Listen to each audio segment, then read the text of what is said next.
Hey guys, it's Jasmine, and in today's video I'm going to be showing you 5 tricks to keep your bronze self tan last longer. So this is the amazing fake tan I'm going to be using. It's the Coco and Eve Sunny Honey. This is in the shade Ultra Dark. Trick 1 is preparation. Before tanning, exfoliate with the barley buffing sugar. This preps the skin in order for the tan to glide on as smooth as possible. For best results, use the Coco and Eve exfoliating mitt. So this is me before any fake tan, and as you can see, I'm definitely not looking like a bronzed goddess. After shaking the bottle, I'm then going to squirt 2 pumps of the tan onto the mitt, and I'm going to apply evenly on my body in circular motions. This tan also smells amazing. It's got this tropical Balinese mango and guava scent. Honestly, this is the nicest tan that I've ever smelt. It's enriched with Mandarin oil to blur skin and powerful antioxidants including fig, banana, papaya and cocoa to improve signs of aging. Orange peel and lotus flower, packed with vitamin C nutrients, absorb into the skin's upper epidermis to improve skin's elasticity.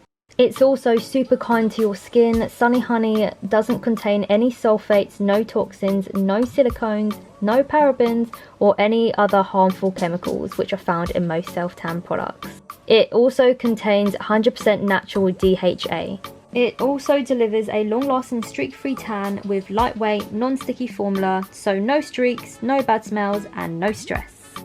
As you can tell on my legs, you can clearly see the difference. One leg is super bronzed and golden and the other one is quite pale.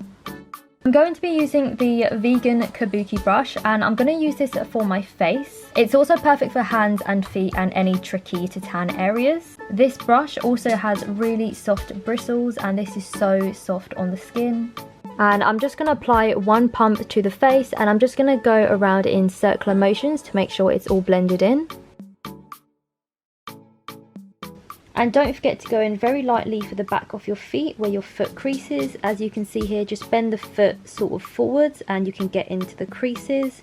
Also, don't forget to do the inside of your toes because we don't want bronzed feet and white toes. Moving on to tip number 2 is upkeep.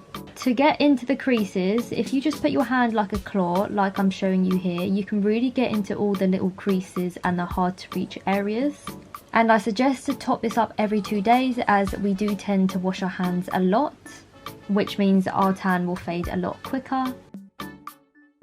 Your face will also fade very quickly due to washing it daily. So in this case, to keep up the bronze look, I suggest using the bronzing face drops. I'm using the shade Medium Glow, and this takes about 12 hours to develop. This is super hydrating as it contains hyaluronic acids to increase skin elasticity, suppleness and improve the appearance of fine lines and wrinkles. It's also non-drying and alcohol free.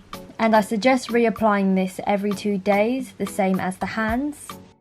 Tip 3 is to let it dry. Sunny Honey is fast drying and develops in just 2 hours. However, I do suggest leaving the tan on to develop overnight, as this allows the product more time to develop, meaning less excess will wash off in the shower. This is what my tan looks like the next morning. Tip 4 is to be shower savvy. So you want to lightly rinse the tan in the shower. Do not use any sponges or exfoliation items, as this will remove your tan.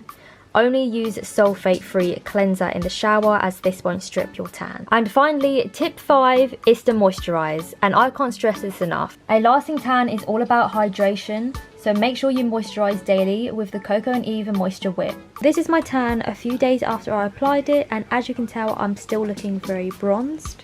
Especially focus on moisturizing the elbows, knuckles, ankles, creases in the back of your legs and arms to ensure the tan doesn't go patchy in those areas.